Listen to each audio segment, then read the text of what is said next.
This is part 2 of a Harvesting History 2-part series on Gladioli. Now, we ended the history part of part 1, tempting you with what happened during the Victorian era and Gladiolus.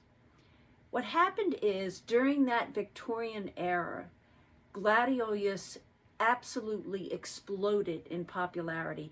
They were used for everything, and because they were relatively inexpensive and incredibly easy to grow in a variety of different climates, people used them everywhere throughout the entire season, from late spring until late fall. But that ended up being the downfall of the Gladiolus, because they were frequently used in funeral bouquets.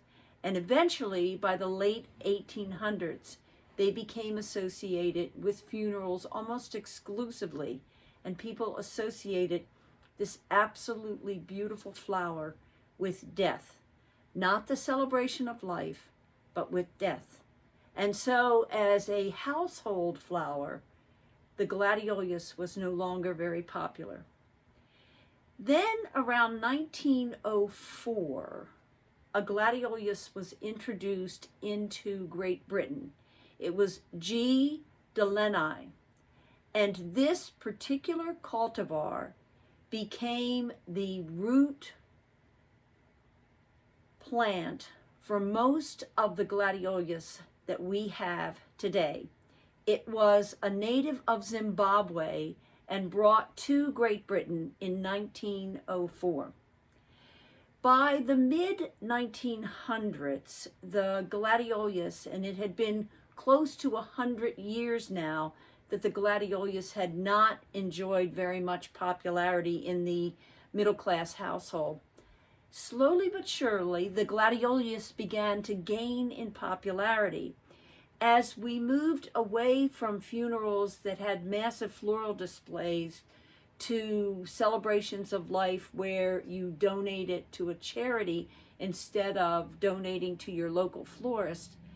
As this cultural trend began to change, people no longer saw Gladiolus in funeral displays and funeral bouquets, and they forgot over time, over 2 generations, that the Gladiolus had been so much associated with death. And then in the 1980s, the Gladiolus began to spring into popularity again, and by the beginning of the 21st century became a very much beloved flower. Now, 2 things I want you to remember about glads if you decide to cultivate them.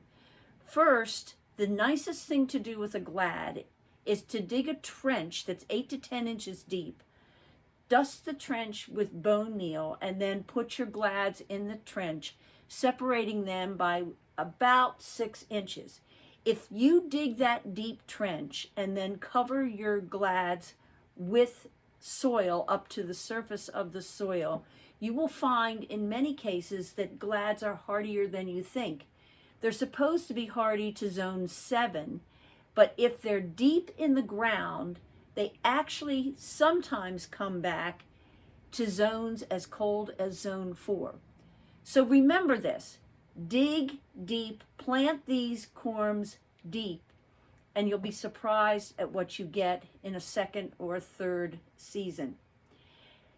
Now, let us take a look at some more of the 2022 Harvesting History Gladiola collection. Take a look at this flower. Of all the flowers that I know, this is clearly near the top as the most beautiful color and voluptuous blossom I've ever seen. This is the Black Beauty Gladiola. The blossoms, each petal of a single blossom is black around the edges, and then the black fades to this magnificent burgundy wine colored magenta, actually burgundy, and then it's accentuated with those bright purple stamen. I truly have never seen anything quite this spectacular, and I love this Gladiola. This is the Black Beauty Gladiola. This spectacular Gladiola is Princess Margaret Rose.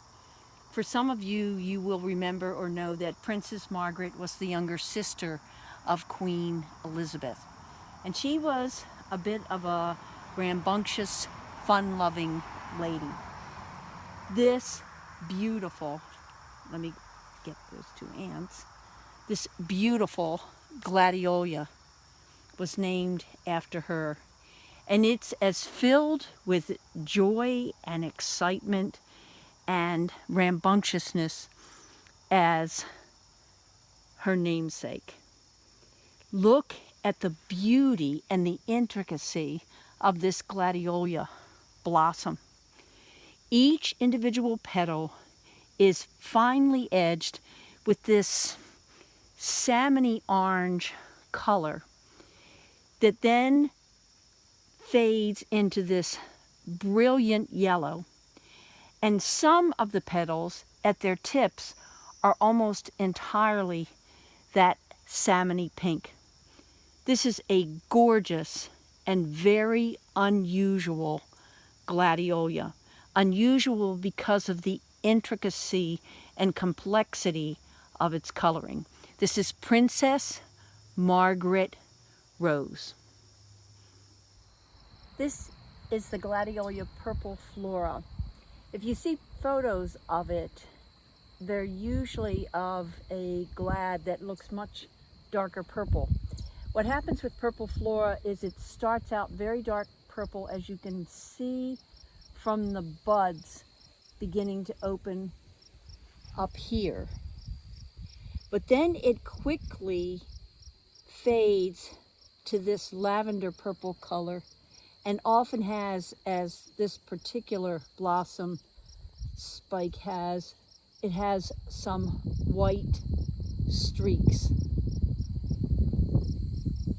It's a very interesting and lovely purple glad. This is Harvesting History's pure white Gladiola. Its name is Polar Bear. And if you look closely at this particular blossom right here, you can see that each polar bear blossom has a vibrant, beautiful green throat. This is a pure white Gladiola, and its name is Polar Bear. This scrumptious beauty is the Gladiola Peter Pears. It's definitely one of the most beautiful glads you could ever hope to raise. It's a salmony pink, and let me show you, because we also talk about a pink glad known as video. This is to give you an idea of what the pink is like in each of these two glads. But this beautiful Peter Pears oftentimes has in its petals, the bottom petal, a deep striping. And if the wind would stop, I could give you a better view. This glad is a standout even in a magnificent garden full of glads. This is the Gladiola Peter Pears. Well, that's it for the 2022 Harvesting History video on its Gladiola collection. But I'd like to leave you with one last secret. Glads are really good are really good candidates for succession planning. If you put some corms in the ground every 2 weeks, you will have a constant supply of flowers for cutting from July until probably October, sometimes November. Glads aren't can survive a mild frost. Obviously, they won't survive a hard frost.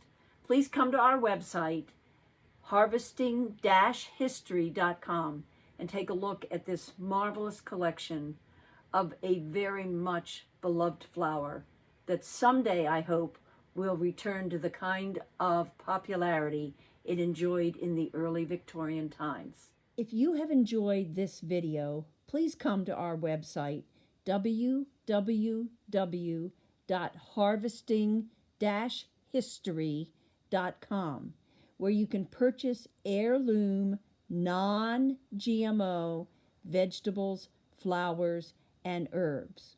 Please like, subscribe, and share with your friends our channel. On the left side of your screen, there is our most recent video, and on the right side of your screen is one of our playlists.